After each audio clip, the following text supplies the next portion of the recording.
안녕하세요, 동물의 세계입니다. 많은 다큐멘터리에서 물개가 나올 때는 이들의 천적인 백상아리가 함께 모습을 드러내는 경우가 많습니다. 무시무시한 이빨과 힘을 가진 다른 상어들 또한 물개들에게는 무서운 천적일 것처럼 보이는데요. 그런데 언제부턴가 물개들이 상어를 오히려 잡아먹고 있는 사진이 공개되고 있습니다. 먹이사슬의 대반전이 일어난 것일까요? 심지어 여러 마리의 물개들이 목숨을 걸고 백상아리와 정면으로 맞서 천적의 위협을 이겨내는 놀라운 장면이 연출되기도 합니다. 회색 바다표범들은 바닷속의 또 다른 강력한 포식자인 돌고래를 잡아먹는 것이 밝혀졌고, 바다사자나 바다표범은 성인 남성을 물어 가볍게 패대기 칠 만큼 강한 동물이라는 것이 밝혀졌는데요. 그런데 회색 바다표범이 돌고래를 잡아먹게 된 데에는 비극적이고 안타까운 이유가 있는 것으로 보입니다. 그리고 이 때문에 사람에게도 새로운 위협으로 떠오르게 됐는데요. 그 원인은 무엇일까요? 오늘은 잘 드러나지 않는 점이지만 알고 보면 바다의 강력한 포식자 자리를 차지하고 있는 물개와 바다표범에 대해 알아보겠습니다. 물개들은 고래와 같은 수생 포유류지만 고래와는 달리 4개의 다리를 가지고 있으며, 이 다리를 이용해 물속에서 헤엄을 치고 육지에서 보행도 할 수 있는 동물인데요. 참고로 물개와 바다표범이 비슷하게 생겨서 헷갈릴 수도 있는데, 육지에서 4발로 걸어다니면 물개이고 앞발로만 걸어다니며 배를 끌고 다니는 녀석들은 바다표범입니다. 귓바퀴의 유무로도 구별할 수 있는데, 물개는 작은 귓바퀴가 겉으로 드러나 있는 반면 바다표범은 겉으로 드러난 귓바퀴가 없습니다. 수영을 잘하는 사람을 두고 물개라고 부르는 경우를 자주 접해보셨을 겁니다. 그런 만큼 물개는 땅 위에서는 기어다니지만 물속에서는 말 그대로 날아다니듯 빠른 속도로 유연하게 헤엄치는 것을 볼 수 있는데요. 뒷다리가 퇴화되어 뼈만 남고 꼬리에 상하로 움직이는 꼬리 지느러미가 생긴 고래와는 정반대입니다. 이들은 꼬리가 퇴화되어 없어지고 뒷다리가 꼬리 지느러미의 역할을 대신하는 형태로 진화되었는데요. 이들의 몸집은 바다사자보다는 작은 편이지만 지느러미는 더 길다는 특징이 있습니다. 가죽의 색깔이 더 어두우며 보다 더 돌출되어 있는 주둥이 또한 바다사자와의 차이점인데요. 남극이나 북극과 같은 한대의 바다에서 주로 서식하는 동물로서 특히 해변가 또는 바위가 많은 해안 지역에서 많이 분포하는 특징을 보입니다. 이들의 주식은 물고기이지만 그 외에도 크릴이나 오징어, 해파리 등을 잡아먹기도 하는데요. 천적으로는 거대한 백상아리와 범고래가 있습니다. 하지만 백상아리가 아니라면 이야기는 달라지는데요. 물개나 바다사자는 강력한 무기를 가진 상위 포식자로서 많은 종류의 상어를 잡아먹습니다.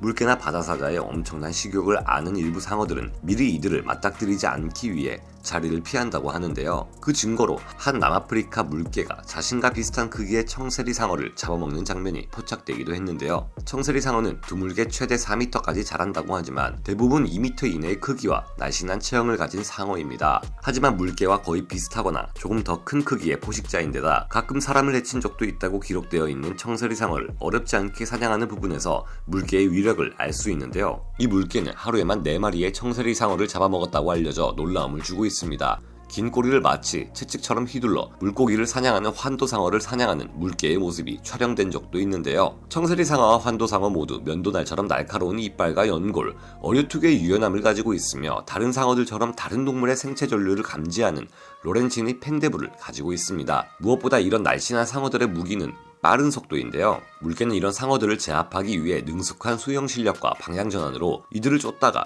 상어의 약점이라 할 수 있는 아가미 부위를 공격합니다. 아가미 부위는 상어에게 취약한 부위이기도 한 동시에 이곳을 물리면 고개를 틀어 물개에게 반격을 가할 수 없게 됩니다. 상어들의 방향 전환 능력도 굉장하지만 물개들이 고개를 순식간에 먹이 쪽으로 돌려 자유자재로 움직이는 것을 보면 더욱 굉장합니다. 이들은 이런 방식으로 계속 방향을 틀어가며 백상아리들의 공격을 피하기도 하는데, 백상아리들의 사각지대인 등 지느러미 쪽을 향해 계속해서 도망갑니다. 이럴 경우 어떨 때는 물개를 사냥하려던 백상아리가 계속 물개를 찾지 못해 헛수고만 하는 경우도 생기죠. 물개들이 청세리 상어와 같은 작은 상어들을 사냥하는 사례는 갈수록 더 많이 보고되고 있습니다. 물개가 해저의 강력한 포식자인 커다란 문어를 사냥하는 모습이 공개되기도 했는데, 문어가 빨판이 달린 다리들로 저항할 수 없도록 수면 위에서 계속 내리치는 것으로 물개의 영리함을 엿볼 수 있습니다. 물에 저항력이 없는 물 밖에서는 훨씬 더 빠르고 세게 문어를 집어던질 수 있는데요. 이처럼 수면과 부딪히며 문어가 혼이 쏙 빠져 기진맥진하면 물개는 다시 다가와 조금씩 문어를 잡아먹습니다. 카약을 타고 있던 한 남자가 문어를 잡는 물개 옆을 지나가다가 뺨을 얻어맞는 일이 일어난 적도 있는데요. 물개가 집어던진 문어가 날아와 카약을 탄 남성의 뺨을 후려치는 것을 볼 수 있습니다. 당시 문어의 뺨을 맞은 남성은 해당 영상을 인터넷에 올려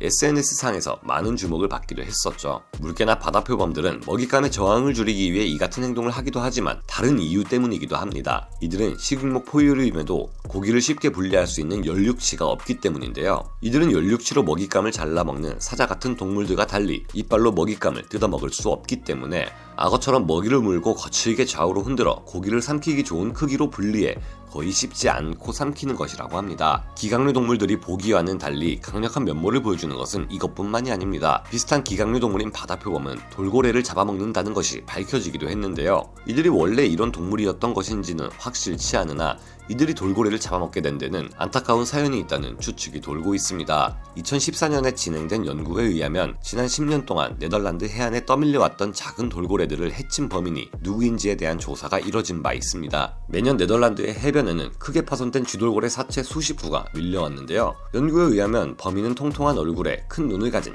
회색 바다표범이었다고 합니다. 네덜란드 해변의 쥐돌고래 사체들에서는 2012년 벨기에 해변에서 발견된 쥐돌고래의 사체와 유사했는데 여기에는 회색 바다표범의 이빨 자국이 남아있었다고 합니다. 3마리의 쥐돌고래가 회색 바다표범에게 물린 흔적에서 생물학자들은 완전한 회색 바다표범의 DNA 증거를 발견했다고 하는데요. 회색 바다표범과 쥐돌고래 모두 보호생물이기에 참 골치 아픈 상황입니다. 회색 바다표범이 쥐돌고래와 같은 큰 해양 포유동물을 사냥한다는 점은 더욱 큰 문제를 야기할 수 있는데요. 바로 사람을 해칠 가능성이 생긴다는 것입니다. 네덜란드 해안 전역에서는 수영을 즐기는 사람들이나 서핑을 즐기는 서퍼들이 있는데 처음에도 말씀드렸지만 성체 회색 바다표범 정도의 힘이면 성인 남성을 물어 쉽게 패대기 칠 수 있을 정도로 강한 힘을 가지고 있습니다. 회색 바다표범에 대한 연구가 진행된 이후 전문가들은 네덜란드의 해안가에서 수영을 즐기거나 서핑을 하는 것을 주의하라고 경고했는데요. 서핑하는 사람을 물개나 바다사자로 착각하는 백상아리 외에도 새로운 야생의 위협이 등장한 것입니다.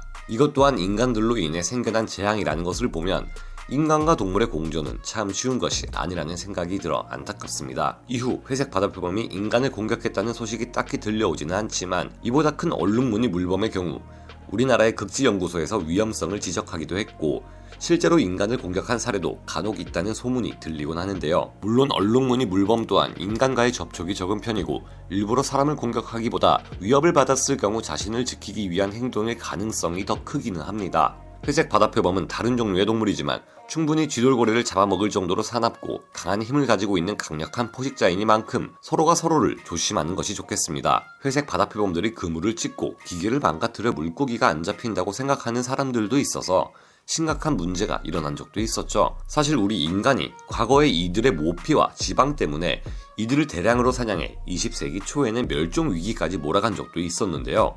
그러니 이제는 이들의 생존을 위해 우리 인간이 양보할 때가 아닌가 생각해보게 됩니다. 동물의 세계였습니다.